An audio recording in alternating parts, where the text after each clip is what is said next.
अस्सलाम वालेकुम रहमतुल्लाहि व बरकातहू। प्यारे बच्चों, उम्मीद है कि आप बखैर आफियत होंगे।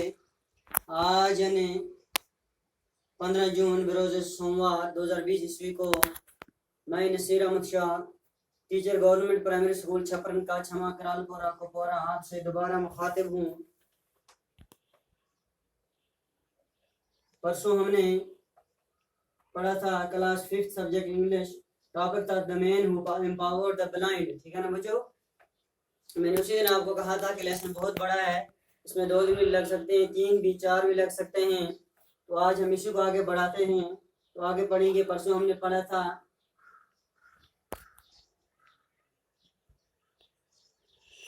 लाउस ब्रेल जो हैं वो 1809 ईस्वी में पैदा हुए पेरिस में। उनके फादर बाप जो थे वो जीन बनाने का काम करते थे, सेडलर। तो एक दिन अचानक उनकी जीन उछली और लाउस ब्रेल की आंख में लगी। वो 3 साल का था और इस तरह से वो अंधा हो गया। ठीक है ना? और फिर सड़कों पर वो बेकारी की तरह से फिरता था अपनी लाठी लेकर, और फिर इस तरह अपनी रोजी रोटी कमाता था। लेकिन वो जो अंधा हो गया, इसका अंधा होने का इसके बाप को बहुत अफसोस था, मोंसर ब्रेल को। ठीक है ना? तो आज से आगे हम पढ़ेंगे। कहता है ये para number 3, 1 2 3, para number 3, page number 48। ठीक है ना? The man who empowered the blind, आदमी जिसने अंधों को इख्तियार दिया। वो आदमी जिसने अंधों को इख्तियार दिया। ठीक है ना? कैसे होता है? अंधों किसी ने इख्तियार दिया? जो लाउस ब्रेल था, इसी ने फिर अंधों को इख्तियार दिया। वो हम आगे जाकर पढ़ेंगे। ठीक है ना? कहता है those dear comes little Laos, the villagers said when they heard the tapping of his cane. गांव वाले कहते थे छोटा लवस आ रहा है, जब वो उसकी लाठी की आवाज सुनते थे। They scratched our grooves on the road so that Lovers could count out the exact number of cane taps it took him to reach the road.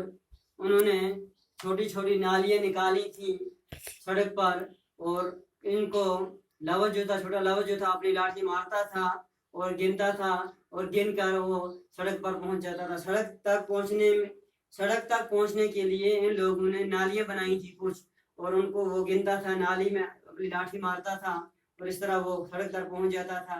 ये 10 नालियां हैं या 8 नालियां हैं, तो उसको पता चल जाता था कि मैं सड़क तक पहुंच गया, है ना?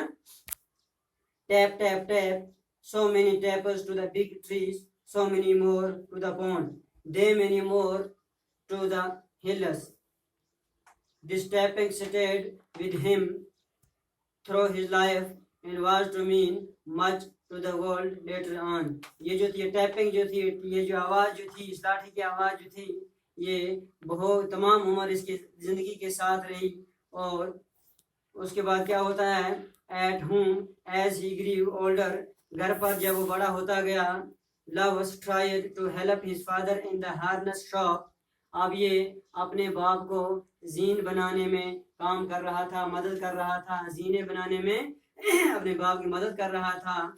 Handling the tools and bits of leather,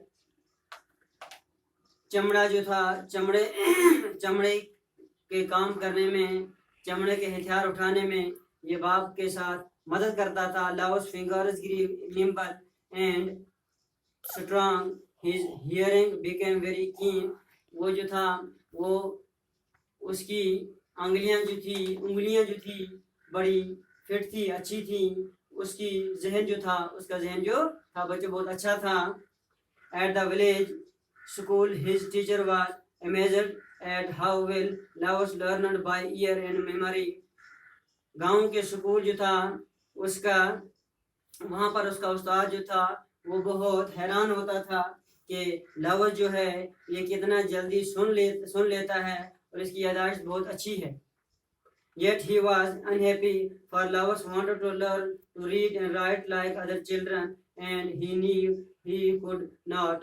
लेकिन दूसरी तरफ जो था, ये इसका उस्ताद जो था बच्चों लाओस का, ये नाखुश था, क्योंकि ना तो ये लिख सकता था और ना पढ़ सकता था, क्योंकि इसकी रोशनी नहीं थी, अंधा था, लेकिन सुन सकता था अच्छी तरह से, याद भी हो जाता था. Then it so happened that the school master heard of a school in Paris called the Royal Institute for the Young Blind. तो उसके उस्ताद ने सुन लिया कि पेरिस में एक स्कूल है जिसका नाम है royal institute for the young blind, जो अंधे जवानों के लिए था. Laos graduated from the institute after 8 years. Laos 8 साल के बाद इसी स्कूल से, इसी इंस्टीट्यूट से ग्रेजुएट हो गया. Then the institute appointed him as a teacher of the blind children. तो वहीं पर स्कूल वालों ने इसको अंधों का उस्ताद मुकर्रर कर लिया, तैनात कर लिया. ठीक है ना बच्चों. For the rest of his life he devoted himself to teaching and helping the blind. और उसने अपनी पूरी जिंदगी सर्फ कर दी इन बच्चों को, अंधों को पढ़ाने के लिए, उनको सिखाने के लिए. At about the time Laos Braille came to the institute's founder Valentin Havet had developed a new way of reading for the blind. जब इस इंस्टीट्यूट पर आया, इसने देखा कि उसका इंस्टीट्यूट का जो मालिक जो है, उसने अंधों को पढ़ने के लिए एक नया तरीका इख्तियार किया है. In this way, the letters were embossed, that is, raised on the other side of the heavy paper, so that the blind person could trace their shape with his fingers. इसने ऐसी किताब बनाई थी जिस पर मोटे अल्फाज लिखे थे. इतने मोटे अल्फाज थे जो किताब के वर्ग के दूसरी तरफ निकल जाते थे. तो ये अंधे लोग जो थे बच्चों, तो वो इसको क्या करते थे, वो इस पर उंगली रखकर इसको पढ़ सकते थे, वो इतने मोटे अल्फाज थे. तो इसने ये कोशिश की थी. Laos would trace each letter over and over again. I will learn to read, he said determinedly, and he did. But for a quick mind like Laos Braille's, this was much too sure a way to read. So the letters had to be very large, at least an inch high, और एक inch जितना होता है इतने मोटे थे. 1 inch के बराबर ये अल्फाज जो मोटे होते थे. So even a very short story would fill many heavy volumes, and a blind child would have to spend a long time doing just a little reading. ठीक है ना. तो ये था हमारा, ये हमने यहाँ तक पढ़ा आज. तो बच्चों 3 पैराग्राफ आज हमने पढ़े. लेसन बहुत लंबा, ये आप देख सकते हैं, अभी बहुत लंबा लेसन है, हो सकता है इसमें 2 दिन और लगे. तो आज के लिए बस इतना ही. तो ये हार्ट सपोर्टर्स हैं, तो बच्चों इनको याद कर लेना. ठीक है ना. हर्ड, HEARD, हर्ड हुआ सुनना. केन, CNE, केन हुआ छड़ी, जो लाओस के हाथ में होती थी छड़ी. ये अंधों के हाथ में जो छड़ी होती है, जिसको नीचे टेकते हैं और चलते हैं, उसमें आवाज आती है. ट्री उसको बोलते हैं केन. स्क्रेचड हुआ नोचना, किसी चीज को नोचना, है ना. फिर हुआ ग्रूव्स हुआ नालियां. पौंड होता है पौंड. निम्बल हुआ जहीन, इसका जहन अच्छा हो. मेमोरी यादाश्त. लर्न सीखना. हैपन होना. और एक्सपोर्ट होता है माहिर. ठीक है बच्चों. तो बैठिए, अल्लाह के हवाले. इसी के साथ लेते हैं इजाज़त, और अपनी तालीम का खास ख्याल रखिए. वस्सलाम.